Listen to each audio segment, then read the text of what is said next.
would like to do some brain surgery on you. I was like, oh heck no, that is never gonna happen. But hey, look at me now. I have brain surgery and that did happen. Hello, my name is Lucy and welcome back to my channel. In today's video, I wanted to create a list of things or even quotes that I have learned along the way with my trajectory of living with dystonia. This year I turned 30 years old, which that definitely put things into perspective in terms of like, wow, like I have been living with dystonia for the past 15 years. And just saying that out loud, it's like, literally speechless. So the first thing, and I quote, "You never know how strong you are until being strong is the only choice you have."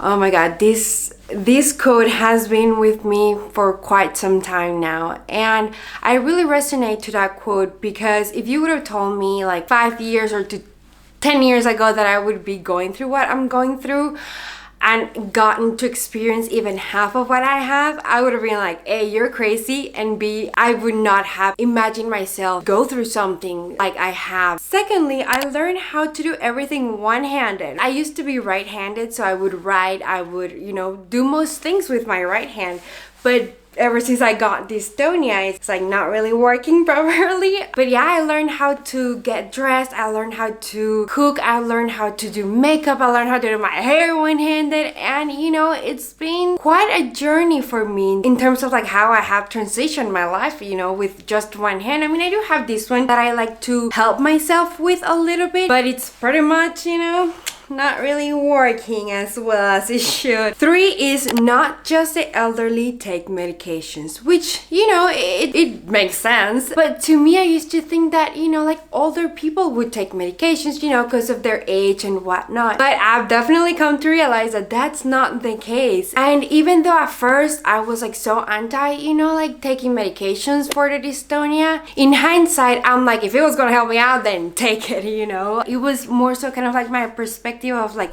oh my god, like I have to take this cinnamon. I think it was once a day or something like that, or it was like 3 times a day. But at the time, I was like 14 going on 15 years old, so it was kind of like getting accustomed to it. And now, I do take medications on the daily as well as supplements. Next one is that not everyone staring at you is doing so out of malice, but rather out of curiosity. Everybody's so curious in this world. So yeah, obviously, like whenever they do see like somebody, like walking funny, well, not walking funny, okay? I like to call it that way, just to give it a little bit of a humor. But, I do walk with a limp, and obviously like my arm, I cannot really use it. It's kind of like stuck up here, as you can see it. They're bound to stare out of curiosity, or maybe, they're just trying to learn about you. Just keep that in mind if you're going through something similar like me and you feel like everybody's looking at you or like everybody's staring at you out of malice. I promise you, it's not out of malice. It's just, human beings, we are curious. But hey, if it's out of malice, then kick rocks. 5th is I changed my mindset on scars. So back in the day, I used to have just one scar on my foot because because it was run over. I had a scar there, but it was not visible, obviously. But my mindset definitely changed, and even though the first time that I had to have another surgery, it was on my right leg. This time it was for the dystonia. It was like I was quite scared, of getting another scar and whatnot. But after getting like this big scar and all of that, I've definitely come to realize that scars are beautiful because it shows what you have been through as a person, but also what you're capable of going through. And yeah, every single time I look down at my arm or even my leg, I'm like, you know what? I can conquer anything life brings me. Next point is that everything happens for a reason. And even though you might not feel like it really does, or even though you might feel hopeless right now and like you don't know like why something bad is happening to you, trust me when I say everything does happen for a reason. I mean, we might not fully comprehend the reason yet, but sooner or later you will find out. So 7th is I learned how to walk once again in 2013. So my foot, because of the dystonia, it was so twisted inwards that I could barely walk. And whenever like I would walk, I had to wear a brace, obviously, but it would be a nightmare. It would be so painful to walk because my foot was moving, was trying to go back into its position, you know, because dystonia is a movement disorder that causes involuntary muscle contractions and spasms. So here's your normal foot. My foot would be so twisted inwards. Whenever I used to wear braces and whatnot, my foot would always want to go back out that way. And even though I had a brace specifically made for my foot going inward, it would still hurt a ton to walk on it. Back in 2013, I had a surgery. Specifically, it was a tendon cut surgery wherein the doctor, oh my God, which I will always be grateful for him. He was like, what I would do is cut a tendon for you to be able to walk once again, with or without a brace, but with no pain.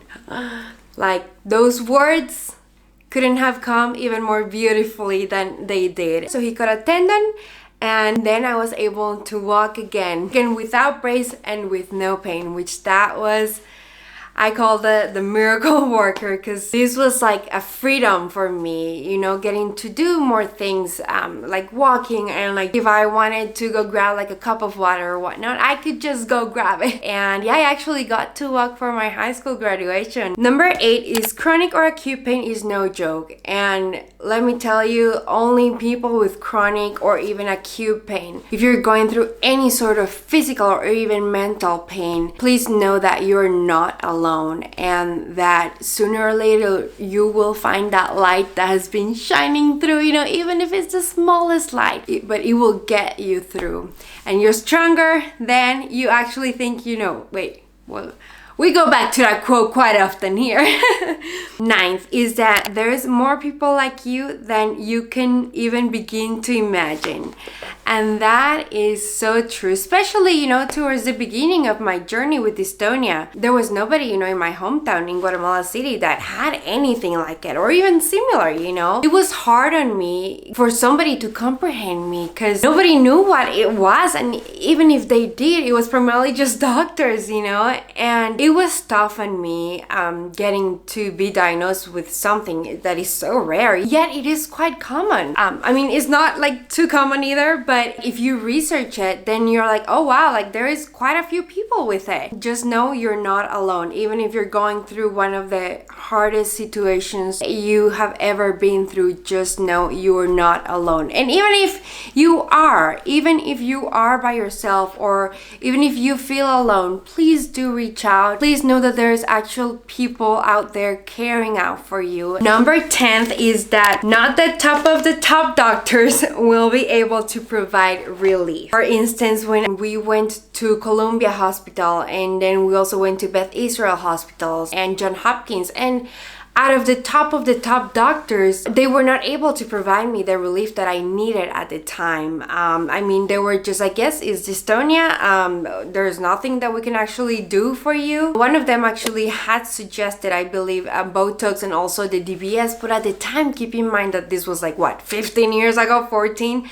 Deep brain stimulation surgery was not even like a thing that doctors did so consecutively, or that's why we were like, okay, we shouldn't touch the brain as of yet, because, you know, there's still some medications to have had. There's also like physical therapy and all of that too, that we hadn't really delved into it as of yet. 11th is that one's mindset is one of the most powerful things you can ever have. And, you know, sometimes you're gonna get depressed, sometimes you're gonna get sad, but at the end of the day, it's how you're able to shift your mindset, and instead of being so fixated, and instead of being so like, no, like this is how my life became, I'm gonna become bitter and all of that. No, like, that's one thing to be like, oh yeah, like this sucks, you know, man, and be depressed for like quite some time. That's okay, you know. You're actually handling things how a human being would.